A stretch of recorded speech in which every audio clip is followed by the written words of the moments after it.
I have a message for women who are very much called to restoring clean power, women's clean power.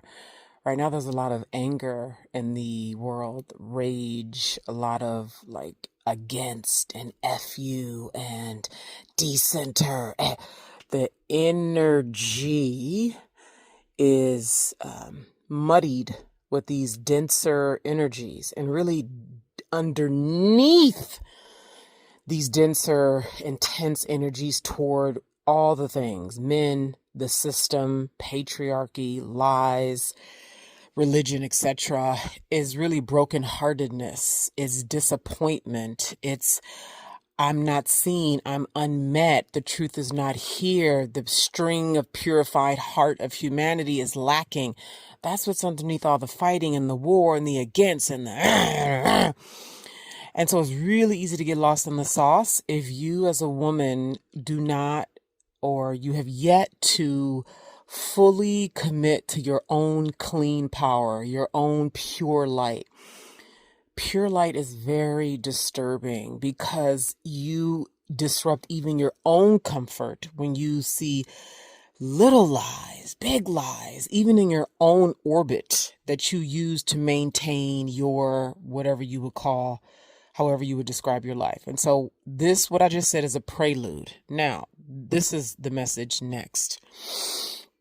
If you know seriously, like in your hearts of heart, even if you got a lot of anger and all the things right now that get in the way, repression, numbness, fear, but at the depths of the call on your life, you are here to restore the full, fortified, true, pure, striking feminine power, to bring a true harmony to planet Earth. A lot of the work that you're going to do, you can do a lot of it inside of the Eternal Feminine Network, but I want to talk to those of you who either are not going to come into the network, or you are like looking for something that's not going to happen in the network. So the Eternal Feminine Network, it is here to serve in a big mass scale, right? To serve women across the globe. So there's a level of socially legit that it will be. Okay, so we know how humans are. We know how the mind works. We know how much repression is here. I'm assuming you know this, and how much of the world is kept together through lies. Now, it's not together, but you know what I mean, right? You're going to have to grow up, okay, and how you hear, expand your ear, and listening to me, that will happen for you. So, like everything about women's power, it cannot be on full-on display. Okay, first of all, it's not going to be, because the feminine is hidden by nature. It's not like it's just all out there. This is why you don't need to hide. Even if you think you're hiding, you're not. The feminine naturally is like in the back. The energy of it, the variety of it, the dynamism of it. So you don't need to be afraid and hide and cloak and all that. But see, this is what I mean. True feminine power.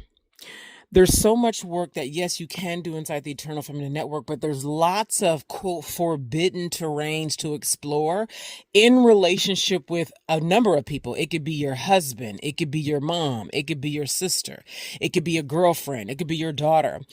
And the reason why it's so important that you dedicate to cleaning your power is because there's been atrocious effort to demonize feminine energy, because it is such a force. It is such a vortex. It can right this planet. It really can. Clean, full feminine power can right this planet. And most people, particularly men, most people don't want it. Even the men who call themselves kings, because it will highlight how insufficient they are. And I don't mean that in the I'm better than you way that the typical mind goes. I mean, the illumination of the full feminine shines such a light on what the male actually is. And so much of the male species, whether he knows it or not, so much of his identity is baked in a false sense of self.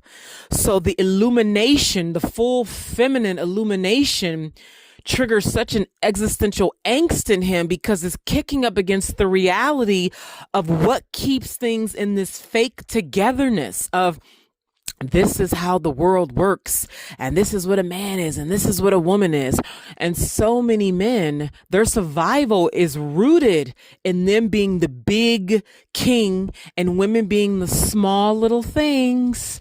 And anything outside of that triggers enormous insecurity. So therefore, men of old have created all kinds of swords and demonization and symbols and language and deep mental fogs inside of humanity, so that as full feminine starts to rise in you or in anybody else, you start harming your own self, policing your own self, demonizing your own self. So it's like you can't even, it starts to feel like, I can't do this, and how this connects with you doing work that's quote forbidden. And I don't mean it actually forbidden. I mean, inside of this system, it's seen as forbidden. That's what I mean by being able to see through the different films and portals and just the different ways things have been distorted here. So you can see as you're moving, because you can get caught up in any layer of the different layers that have been created to distort the feminine. Or she got to sound like this, or she got to look like this. Oh no, this is feminine. Only this is feminine. And then so if anything comes through your whole body that exists outside of that acceptable version of feminine, then automatically you start feeling like, I'm off, I'm wrong. And what it is you're coming up against some light. You're coming up against a lie. You're coming up against a distortion, all that, but you won't be able to see it if you're trying to be good, if you're trying to make sure it fits into this narrow idea of what the feminine is. And this is so many things to be said about this, but you allow yourself to do work that you intuitively feel led to do that may feel forbidden. It may feel dangerous. It may feel somewhere along that frequency of, the unknown, but it very much is there for you, especially if it's been there, but you've abandoned it for years, year after year after year. You abandon it. So much of your power is in exploring those things in the relationship with the people where it comes up. Like I said, with men, your mom, girlfriends, in work you're doing, because so much of the work is not just out here. It's not being talked about. You're not going to see it out there.